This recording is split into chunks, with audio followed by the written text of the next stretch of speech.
On today's show, the Atlanta Hawks suffered their second in-season tournament loss on Tuesday evening, functionally removing themselves from the mix of that tournament, and it was truly a wild game against the Pacers on this Tuesday. We'll get into all of what transpired, a big lead that was blown, some end-of-game weirdness, and much more coming up. You are Locked On Hawks, your daily Atlanta Hawks podcast, part of the Locked On Podcast Network, your team every day.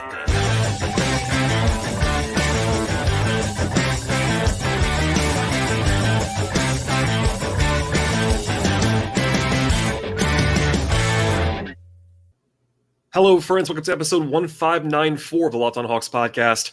I am your host, Rowland, coming to you deep into the night on a Tuesday evening into Wednesday here in late November. And I want to encourage you, as I always do at the top of the podcast, to make us your first listen each and every day here at Locked On Hawks.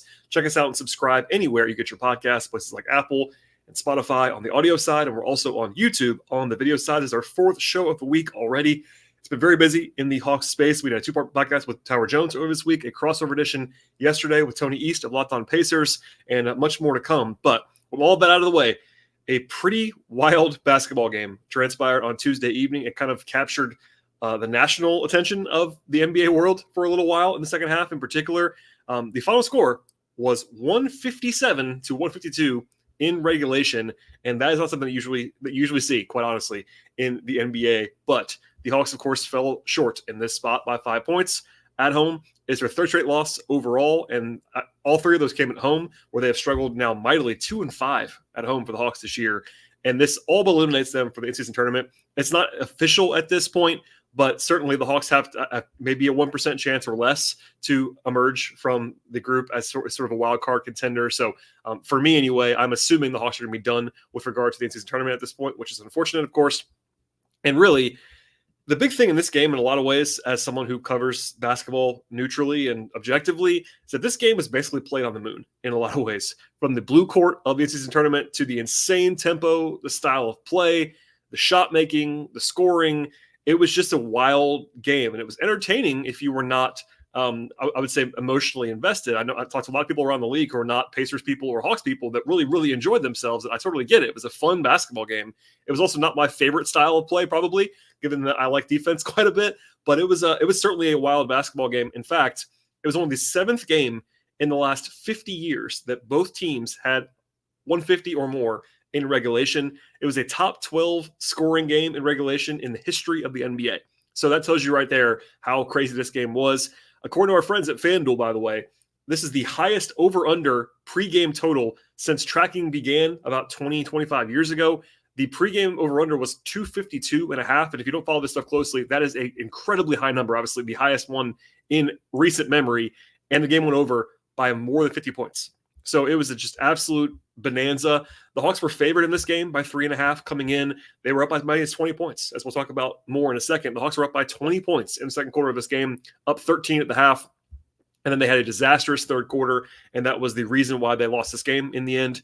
It was competitive late. The Hawks actually got down by 13 in the fourth quarter and came all the way back, took the lead briefly in the final minutes. So just that alone, being up 20 in the first half, being down 13 in the second half, coming back, taking the lead again, you know, when you're playing this kind of pace and this kind of high-power offensive game with both teams, you know, capable of scoring in bunches, big leads, quote unquote, are not as safe as they normally would be. And that definitely was the case in this spot. But, you know, big picture in the end, the Hawks were not quite good enough. They ended up losing by 5 points. It was really a 3-point game at the very end of this contest. And look, I got to go with the defense as far as what I'm going to dive into first.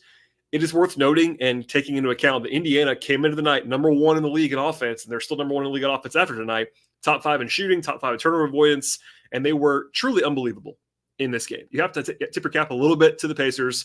Again, try to be objective as I do on this podcast. Indiana played fantastically well on offense in this game. But the Hawks did score more than 1.4 points per possession, and that is through the roof. And they did that and lost. So we have to start with the defense because obviously that's where they lost this game, big picture. The Pacers had a 146 offensive rating in this game on a sky-high pace, which led to 157 in terms of points. They shot 61% from the floor. They were 22 of 45 from three. That is an absurd number of makes in particular. It's a large number of attempts as well, but 22 makes is, crazy stuff. 20 free throw attempts. The Hawks pushed their defense out eventually and tried to extend to sort of contest because Indiana was so hot for most of the second half. And when they did that, the Pacers started to drive more often because they had opened up, they actually had driving lanes. The Hawks played small for the vast majority of the fourth quarter, which means rim protection was not exactly at a premium in this spot. And again, they played the entire fourth quarter that way. So they were scrambling and they were trying to make sort of overcorrections, and they gave up a lot of easy stuff. Plus, the Pacers simply made everything when they were locked in. We'll talk about it more later on, but Tyrese Haliburton took this game over in the third quarter, and he and Buddy Hield combined to shoot 10 of 12 from three in the second half. Some of that is obviously just, again, shot making. It's a make or miss league, and that's kind of what happened in this game. The Pacers shot 70% from the field and 13 of 20 from three in the second half of this game. Some of that is bad defense. I will not certainly absolve the Hawks of wrongdoing here, but some of that was obscene, like actually obscene shot making. I've watched the second half of this game twice now, and genuinely, the Hawks were not close to as bad as you might imagine them being defensively, given the numbers in this game. They still were not good. I'll be very clear about that. The Hawks were not good defensively in this game, but it's the NBA. You can't score 152 and lose, and that is just because they couldn't get stops. And again, all credit to Indiana.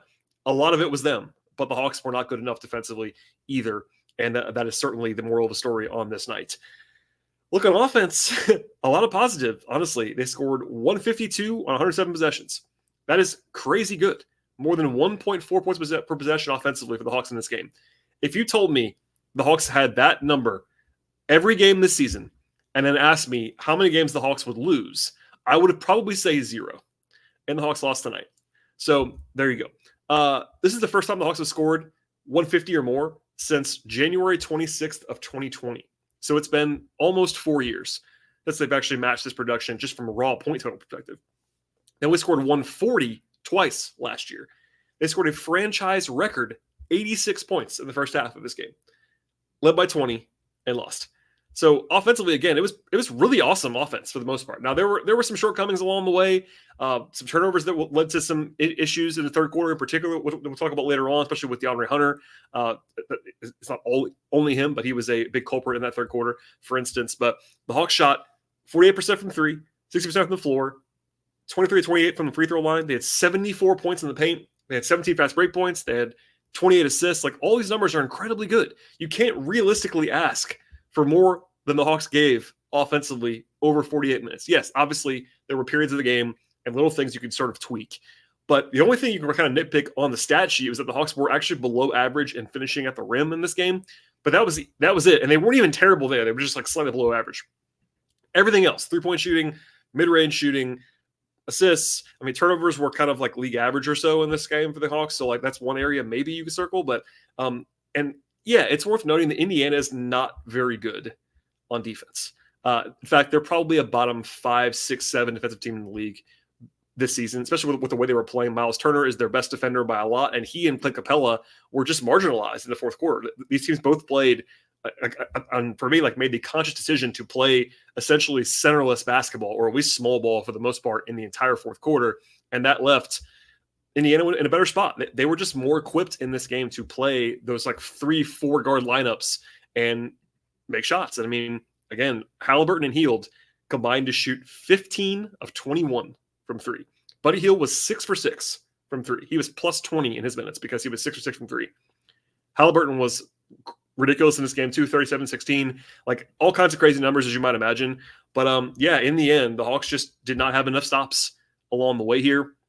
We can argue about how bad this loss is. I got a lot of responses about that, immediately kind of foreseeing what I would talk about on this podcast. And, you know, anytime you're up by 20, even with all the caveats about pace, up by 20 at home to a team that I think you're probably better than on the whole, or at least comparable to in Indiana, at the very least, you have to win that game. And the Hawks didn't win the game. So it's not like you're not losing to a terrible basketball team, but when you're up 20 at home, you have to win. And that means, especially when you have 3 days off before the game, you probably should have fresher legs than your opponent in this spot, and they just could not get stopped. So add this one to the frustrating loss list for sure this season, and we'll talk about how it all unfolded in a second. But first, before we do that, a word from our sponsors on today's podcast.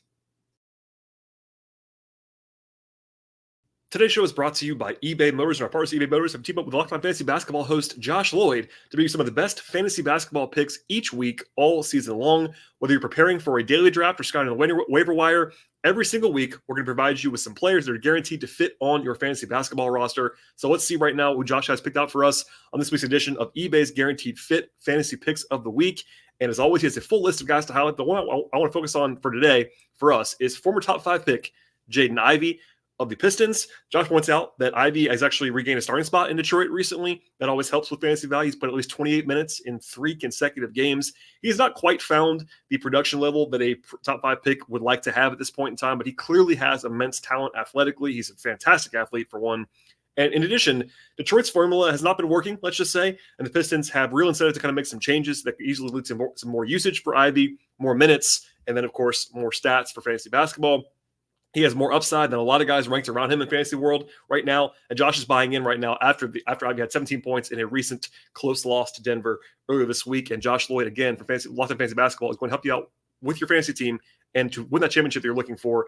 And eBay Motors knows the championship team is also about each player being a perfect fit for your roster. It's the same, by the way, for your vehicle. I'm on the road a ton for work, going to Hawks games all over the place, etc. There'll be times when I need to find upgrades for my car or even just to fix a putt or two to keep things running. eBay Motors is the best possible place to go ahead and do that. With over 122 million parts for your number one ride, you can make sure your car or truck stays running smoothly. They have brake kits and LED lights and roof racks and bumpers. Whatever your vehicle happens to need, eBay Motors will have it for you with eBay Guaranteed Fit. It's guaranteed to fit your ride the first time, every time, or your money back. Plus, at these prices, you're actually going to be burning rubber and not burning cash. Keep your ride or die alive at ebaymotors.com. That's ebaymotors.com. eBay Guaranteed Fit is only available to U.S. customers. Eligible items only. Exclusions apply.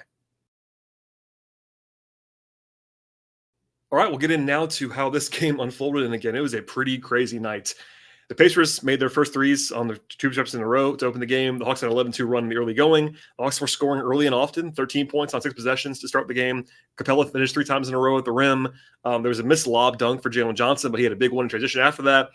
Couple of, let's just say, conversation points here. Trae Young drew, I think, would have at least 5, maybe 6, maybe even 7 fouls that he thought were continuation shooting fouls. And he got none of those calls in this game. And it came out after the game. I don't have the audio to play for you right now, but Trae seemed very frustrated. He got a question about that. And I think that it's fair to note that he does not get that call anymore. And maybe that's just variance or whatever, but there were a lot of close ones, and he didn't get any of them in this game, which certainly came back to bite in a little bit. It was a wild pace early and often. Again, just the entire first half was flying around. Rotationally, the Hawks actually played their same 9 guys they've been playing recently. AJ Griffin, by the way, was unavailable in this game due to illness. Wes Matthews played 9 minutes off the bench. For the record, in advance of Wednesday's back-to-back against Brooklyn, Wes has not been playing back-to-backs yet. We'll see if he plays on Wednesday. You could see AJ return if he's available to play on Wednesday because they're not trying to push Wes Matthews right now. It doesn't seem like. So circle that one on the agenda. But anyway, I thought the Hawks did a good job pushing pace early on. DeJounte Murray, in particular, tried to push pace down the line. There was some foul trouble early on. Okongwu had 2 fouls in 2 minutes, as he is wont to do. Bogdanovich, though, got 3 fouls in his first 5 minutes of action. But wisely, Quinn Snyder did not auto-bench him like some coaches do. Some coaches say, all right, guy 3 fouls, he's coming out of the game. Someone like Bogey, who's a veteran, who's a low-foul player, you don't have to pull that guy. You don't have to do it. There's some discretion there. And fortunately for Snyder, Bogey went off shortly after that. So that was a smart decision in a lot of different ways, which we'll come back to in a second. He had a couple good reps against kind of smaller guards going to the rim, and then he actually found a jump shot as well. The Hawks actually scored 40 points in the first quarter. They were flying high. It's season high, by the way, for points in a first quarter for Atlanta. And then going into the second quarter, they had an 18-6 overall run between the first and the second. Trae got to the rim in the first minute. Some tempo threes, and they were up by 10 points pretty quickly in that spot. I thought Jalen was excellent in the second quarter early on. He was disruptive defensively. He pushed the pace with his own grab-and-go ability and his speed and his passing. Had a nice jump shot over Aaron Nesmith as well. And then Bogey, as I mentioned a second ago, Bogey went ballistic in the first half. He had 22 points in 13 minutes. He was 8 from the floor. He hit 2 threes. Another one was actually a foot on the line. He had his third highest scoring half of his career in this game. So he went pretty much wool off in the first half. And the Hawks won an 8-0 run, took a 20-point lead with about 3 minutes to go in the first half. They were hot from 3. Jalen had a nice transition play again after an outlet pass by Hunter. He is unstoppable, as we all kind of know by now, but really just worth emphasizing. When he has a head of steam in transition, good luck stopping Jalen Johnson. And then Trae had a great no-look pass to Jalen as well. The Hawks were scoring at will, basically. But I will say, the game I thought changed a little bit when the Pacers went more to a full-court press defensively. It flummoxed the Hawks a little bit in the first half. They were out of sorts a little bit. Jalen had an air ball, a couple of settled like mid-range jump shots. And for most of the rest of the game, Indiana pressed, and it was effective. Now, the Hawks still managed to score at a very high level. They scored, 66 points after halftime? They were still very effective, but that's not the same as 86 points, which what they scored in the first half, which, by the way, again, was a franchise record. But I thought it was a sneaky thing in this game. The Hawks were able to only quote-unquote, go up by 13 at the half because the Pacers won the end of the first half, and that kind of set the stage for the comeback. But, by the way, that was the tied. The Hawks, again, 86 points in the first half. That tied any team in the NBA this year for number one overall. Not close to the franchise record, by the way, for any half, because the Hawks actually had a 97-point half in 1970. But the first half franchise record now belongs to this team. They had a 154 offensive rating in the first half. Crazy stuff. Defensively, I thought they were better than you would have probably imagined, but they were still only up 13, despite having a franchise record in scoring. Second half, more of the same. Let's just say there was some good defense. I thought early in the third quarter, they had a great possession where they actually Capella had a great show and recover that was perfect. They stayed with the ball handlers the whole way, and then Jalen had a huge block at the shot clock buzzer for a shot clock violation. That was good to see from the Hawks. But then Indiana, as I mentioned before, got scorching hot from three. They made 4 of their first 5. Halliburton got going, and it was all downhill from there. By the middle of the third quarter, it was tied. After the Hawks had been up by 20 points, Halliburton made his first, I think it was 6 threes at one point in the third quarter. That keyed a 12-2 run. I thought DeAndre Hunter, as I mentioned before, once was really, really, really, truly brutal in that stretch in the third quarter. He had 3 turnovers. All of them were of the killer variety, like leading to fast breaks, and you just cannot have that.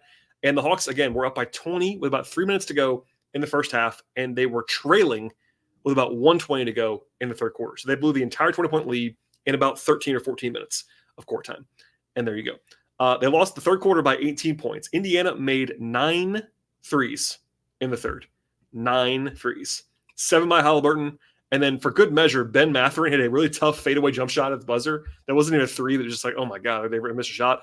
No, they weren't. Halliburton, by the way, had 26 in the third quarter. That was a Pacers franchise record. He was just remarkable. He's a star. Like that's part of the deal here. Unfortunately for Hawks fans, is that Halliburton's a star and he went crazy. And that does happen on occasion. It just happened at a bad time for Atlanta. But it ended up being a 25-7 overall run by the Pacers to go up by 13 early in the fourth. It was actually a good challenge by Quinn Snyder that took a three-shot foul, I should say, off the board. But unfortunately, it led to a jump ball, and then the Pacers won it and got a layup. So actually, it worked, but didn't really make a huge, windfall for Atlanta. They did find some life from there, though. I will say the Hawks did, I thought, show pretty impressive resilience, because at that point, it felt like this game was not over, but it was like it got away from them in a hurry. They were down 13 after being up by 20. But then Young and Bay got to the rim a couple times in a row. DeJounte hit a couple of threes that were pretty big, and the Trae had a big one as well that was pretty deep. And they played, I think, their first competitive stretch of the season without a Capella or a Kongwu to close this game. It was Jalen Johnson at the 5 for the entire stretch run. I thought it was kind of funny because I know there's been a movement from Hawks fans recently that they want Jalen to play more at the 3, and he actually played the 5 in this game instead. But it was style of play. Indiana was not playing a center either, so it basically just became full-on 5-out basketball. The Hawks could have gone back to Okongwu. I don't think he was very good in this game, which we'll come back to later on, and maybe that's why. But it was like they couldn't really go with the way that Indy was playing. Capella is not a good matchup for Indiana, especially without Miles Turner on the floor. So I understood that. It was just more of an indictment, I think, on Okongwu that they kind of went with Jalen instead of Okongwu at the 5. I think Jalen should have been playing, maybe not the 5. Anyway, back and forth. Trade a couple huge shots, a step back 3 late in the game. The Hawks had a couple of just really bad defensive breakdowns, though. They gave wide open dunk at one point after missed rotations. I won't go with the entire back and forth here, but Buddy Hield hit a couple of just completely ridiculous shots. And again, after the third quarter with Halliburton doing what he did, that was just a star doing star things. But Hield, for the game, was 6 of 6 from 3, and he hit back-to-back, step back, contested. He's a great shooter. Buddy Hield is a great shooter. That is worth acknowledging. But the odds of him making both of those shots were not very high, and he made both of those shots. So that kind of put the Hawks down by 3. And then a big situation happened with about 30 seconds to go. DeJounte Murray got called for an offensive foul, kicking his legs out on a 3-point attempt. I did not love that call. I'll say that. Now, he did kick his leg out, so it's kind of a literal translation of that rule. But, it was because it was called that way on the floor, it was going to be hard to overturn. Quinn, I think, rightly challenged it. He kind of had to at that spot. It was such a huge play in the game with the Hawks down by 3 and under a minute to go. But he lost the challenge and put the Hawks in a terrible spot because now the Hawks are down by 3 without the ball, and you have to get a stop. You just absolutely have to. They didn't have to foul, but they had to get a stop. And actually, Indiana, I think, purposely tried to get Trae on Halliburton. They did, and then Trae stripped Halliburton in a big play. So the Hawks got the shot they actually had to have. But the rest of the plan did not work out for Atlanta, which I'm sure everybody's seen is listening to this podcast now. But Murray, I don't really know why. He tried the path to a quick 2. Now, there's a whole quick 2 discussion around the basketball internet that I won't have for right now. But I did not love the quick 2 thought process here, even if it was – and for me, though, it's differentiated by this. If Murray had a wide open layup to cut it to 1, I would have understood it. Now, you still have to foul at that point in time. You're still going to be behind the 8 ball, but I would have understood. The problem for me, fundamentally, is that if you're going to go quick 2, you better convert it. Like, it better be a high percentage shot. And Murray, it's a shot he can make, but it was too tough of a shot to take a 2 in that situation with as little time as there was. So, again, I could see the argument for the layup if it's a gimme, but it definitely was not. He missed that shot, and it ended up where the Hawks they didn't even foul at the end of the game. Like, it was absolutely brutal. Like, that whole sequence to not get a shot up. To not get a foul even after you miss the shot. Once Murray misses, you're going to lose most likely. But the way the ball broke and they got an outlet pass. Watch the end of the game, I would say. But certainly a situation where Murray was involved in the 2 most high-profile, high-consequence moments of the game. It was the offensive foul on him on the 3-point attempt. That was debatable for sure. I'm not going to blame DeJounte, but he was called for a foul there. That was a huge moment in the game. And then at the end, I just don't know what he was thinking other than, trying to get a quick 2 for sure, but bad process, I would say, at the end of the game. Once again, I want to be very clear about one more thing. Once the foul's called on Murray, down 3, the Hawks are very, very big underdogs at that point in time because you have to get a stop and you have to score 3 points before Indiana scores another point to force overtime even. So all that to even get to OT. That's not likely to happen. So I think personally the biggest moment of the game was the Murray offensive foul. And behind that would have been the back-to-back threes by Hield because those were just ridiculous shots. I mean, if you watch him back, he can make them, but like it's a make or miss league. And those shots went in and the Hawks were not able to get stops. And big picture, again, like it was not a fun performance from the Hawks. Like offensively, they did plenty, but it was just they lost the crunch time. It shouldn't get lost that the Hawks did come back from down 13 in the fourth quarter and took the lead a couple times. They just could not get the requisite stops, which was the theme of the night. Not enough stops defensively, and that is why they lost for the first straight game at home, and that's why they are functionally eliminated from the in-season tournament at this point in time. All right, now we'll talk about what's going to come from the player side, player by player. But before we get to that, a word from our sponsors on today's podcast.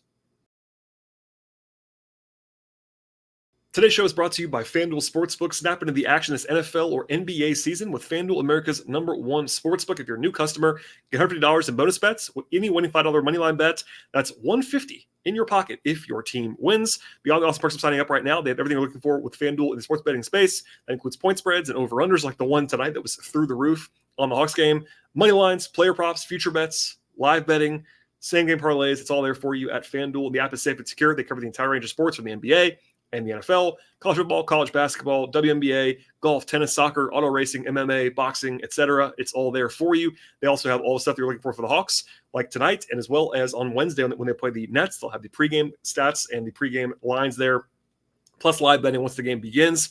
And now is the best possible time to join with the folks at FanDuel and visit FanDuel.com/lockedon. Check out the official sports partner of the Locked On Podcast Network with an offer that you absolutely will not want to miss. One more time, that is FanDuel.com/lockedon. FanDuel is official partner of the NFL. All right, and to the players here at the end of the game, we'll talk about the 9 guys who play. Wes Matthews, I gave them pretty good minutes. 9 minutes for Wes Matthews. 3 points, did have 3 fouls, but 1 rebound, 1 assist was +1. I thought he did his job in this game. So not much to add there. We'll see if AJ comes back to the rotation at some point in the near future. Again, he was unavailable tonight with illness, but this has been the 9 a lot of the way. But it was still like more of an 8.5 in rotation in a lot of ways because Wes only played 4 minutes in the second half or so. So there you go. Okongwu, 22 minutes, 7 points, 6 rebounds, 4 assists, and a block. The Hawks were +6 when he played. I thought he was not very good, honestly. I thought he was okay in some respects, but not his best work. And look, it's not been his best season so far. That's worth acknowledging through 13 games. He's been fine, but he's not like lighting the world on fire either. That was the case here. I thought it was telling that the Hawks did not go back to him in this game, but I thought he was at least able to give them some offensive rebounding for sure. 4 assists is good for Okongwu, but not his best on defense in particular. Bogey was awesome in the first half. He was not as awesome in the second half. Ended up with 26 points, 2 rebounds, 10 of 15 from the floor, 2 of 5 from 3. So he was actually 8 of 10 on 2s in this game. 4-4 at the free throw line. His offense was huge in the first half. But he was part of the defensive problem in the second half. Not the only guy by any means, but he cooled off and also had less usage in the second half as well. But look, you can't overlook the fact that he gave 26 points, highly efficient off the bench, and you can't really ask for too much more on the whole from Bogey. Saddiq Bey had a weird game, I'll say. 12 points, 10 rebounds. That's obviously good on the surface. Offensively, he was 2 of 4 from 3, 2 of 3 from 2. Actually missed 3 free throws in this game. He was 2 of 5 from the free throw line. His defense was a active problem. I think he was probably the single most harmful defender for Atlanta in this game, watching it back. There was a thread going around today from Bowser to Bowser on Twitter. He's actually been a guest of the show before, a fantastic film guy. And he picked on the fact that the Hawks are coming into the night dead last in the league in basically defense against cuts. So that's been on tape a lot. I've talked about it a lot in different ways on this podcast. The Hawks have been really bad against giving up cuts. And that mostly comes from your wing guys and sometimes your guards, but certainly that's not really a center stat. It's more of a wing guy forward stat. And Saddiq's been a huge problem there. Off the ball, his defense has been like pretty bad all year long, and it was really, really, really bad tonight. Offensively, getting a lot. Again, there's some value there, but he was part of the problem, and I think a big part of the problem defensively. Again, it was a full team defensive problem tonight. I'll be very clear about that. But he was I thought actively bad on defense. To the starters, DeAndre Hunter. He was the active problem on offense in this game. There was really only one guy, I would say, played poorly on offense in this game, and it was DeAndre Hunter. 7 points on 7 shots, 1 assist, 3 turnovers. They were all damaging turnovers, -11. Saddiq was as bad on defense as DeAndre was on offense. So it's like sometimes the offense gets more shine in a lot of different ways. Not here on this podcast all the time, but they were, I thought, the 2 guys who struggled the most on the whole because of their individual issues on one side of the ball. But I thought Hunter was like really actively harmful offensively. He played too much in the second half. Once it became clear to everyone that he was not going to be fitting in this game. And look, I kind of made a joke about it on Twitter today. But like his personality, his like basketball ethos does not really work in this kind of game. He's much more methodical. He makes slow decisions in some respects. This game was just too rampant for him in a lot of different ways. He did not play well at all. I thought he was probably their worst player in this game because Saddiq gave them, I thought, more on offense than Hunter did on defense, if you want to say that way. But it was really bad. And, I think he played less than usual in this game, and he still played too much, if that makes sense. And look, I'll stop here. I think this is a reminder to me anyway, and to some other people I will say, I think the Hawks are still a two-way perimeter player short. And that's been the case for a long time. I've always talked about how they don't have enough two-way lineups. In this game, Indiana put a lot of pressure on that because they were able to go small and kind of take Capella out of the game and take Okongwu out of the game really in the fourth quarter. And that left the Hawks with a bunch of guys who are offense-first players. And I think Quinn was playing Hunter because Hunter is more of a defender, but he wasn't good enough defensively to justify his offense in this game. And the Hawks are just missing that one more guy who can defend because Bey and Bogey are not good defenders. You still have Trae, who we'll talk about more in a second. DeJounte was okay defensively in some respects in this game, but it was rough. And just a reminder to me anyway, they kind of need one more guy who can be truly a two-way force in addition to what they're hoping from Jalen Johnson in the future. Speaking of Jalen Johnson, 33 minutes, 17 points, 7 rebounds, 6 assists. Really good flashes. He cooled off the second half as well, but was 6 of 10 from 2-point range. Had one bad air ball from 3, but the passing, The transition play was really good. I think his defense is still, I think, being a little bit overstated by Hawks fans right now. I think he had some real issues off the ball in this game in particular. Again, he was not alone. There was all kinds of guys that had issues defensively in this game, but I think his offense is kind of where people think it is at this point for the most part. His defense is not as good as people might think it is at this point. That's where I'll stay for now. But I thought he was better than Hunter and Bay for sure on the whole. Like he was their best forward in this game and was effective for the most part. Capella, 19 minutes. That's one of the lowest you'll ever see from him. I get why they played small after that. 14 points, 5 rebounds. I thought he played fine, had 2 blocks. Just not his style of game, but I thought he gave them what he could give them for the most part in this one. And then Trae and DeJounte. So DeJounte, 28 points on 19 shots, 5 assists, 2 steals. Did have 5 turnovers, not his best all-court game, but shot the ball really well in this spot. And then Trae. So Trae actually broke out of what has been a slump shooting-wise. He was excellent on offense in this game. 38 points, 8 assists, 3 steals. He was 13 of 17 from the floor and 5 of 8 from 3. So probably his best shooting game of the season. He was 8 of 9 on 2s, 5 of 8 from 3, 7 of 8 from the free throw line. This is the kind of game that Hawks fans have been clamoring for from him, shot-making wise. I thought he played great, honestly, on offense. So there was a bit of controversy, and I'll get out of here soon, I promise, after the game, because Quinn got a question from Jameel Johnson, good reporter around here in Atlanta, about Trae's defense this year, because it was framed around he got the strip against Halliburton late in the game, gave him some good minutes defensively in this spot, and Quinn took the opportunity to praise Trae's defense. I'm going to play that clip for you right now. Here's the question from Jamila and the answer from Quinn about Trae's defense. Quinn, I know it's not the outcome you wanted, but I wanted to ask you about Trae's defense tonight. I mean, he got that stop late. He drew the charge. Just what did you think of his defensive effort? Well, I'm glad you asked me that. I've been saying it the whole year, and to whatever extent there's a narrative that develops about someone. He's been good off the ball. He's been good on the ball. He's competed. I can show you a long edit of the times he's picked up full court. And someone should talk about it. It's not, when you talk about Trae tonight, you talk about what a great offensive game he had, and he did. But it's one of the things that I've told him, even early in the year when some of his shots weren't going, he didn't stop defending. That's good to see, from all our guys. That's the mentality we have to have. And, there are some things tonight that obviously defensively we can do better, and we played against a team that can score. So I'll go with this, and this is the short version of it. But I think that Quinn is correct in some respects here. I think this is very easily the best defensive season of Trae's career to this point. Trae has been more engaged defensively, as Quinn talked about. He's been active. He had 3 steals tonight. He is actually like in the top 10 or 12 in the league in steals right now. It's not everything, but he's been very engaged. Is he a great defender? No. I think you never want to overstate that. But I think that it is true that he has bought in more defensively. At the same time, it's never going to go over well when you're talking about this tonight when they allow 157. Is that Trae's fault? No. But the timing makes for obvious jokes from people around the internet when Quinn takes the opportunity to answer this question for a minute at the end of the press conference. And look, he got the question. It wasn't his fault. Like, he didn't go out of his way to say this. He was asked about Trae's defense, and he answered it. And I think his answer is correct. It was just the timing of it all. It's hard to sell that to people. But, big picture, I thought Trae competed defensively. Like, he was not the problem. Like, I think especially people outside of Atlanta or more casual fans even, you see a big offensive number like the one Indiana put up against Trae Young's team, and you assume Trae Young was the problem defensively. Like, oh, the jokes. It's all Trae. Trae was not the defensive problem in this game. Now, was he a single-minded solution? No, he wasn't. He was part of the issue too. But like, if you watch this game and thought your number one takeaway was Trae's defense was bad, like, you're watching the wrong game, I think. So it was a timing issue. I want to at least play the answer because it got a lot of play. I tweeted it out and all that stuff. But I agree with Quinn's point. It was a tough night to make that point, given the team state of things, but it was also a question that he was asked. So there you go. Anyway, it was good to see Trae make some shots. Big picture, there you go.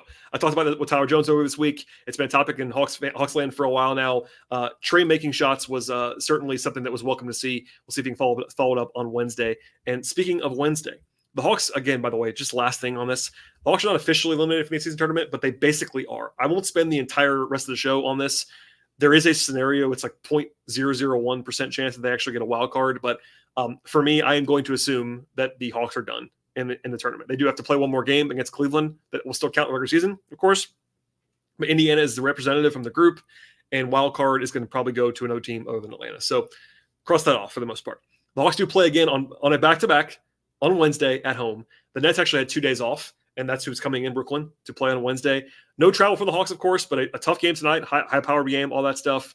There are some injuries from Brooklyn. They actually have no Ben Simmons, no Cam Thomas, and no Dennis Smith in the game on Wednesday. The Hawks will probably be favored, I would guess, in the game, according to our friends at FanDuel. We will see. I've not found a line. Oh, in fact, I see right now, the Hawks are 4-point favorites right now at FanDuel. We'll see how they respond. That's all I'll say for that.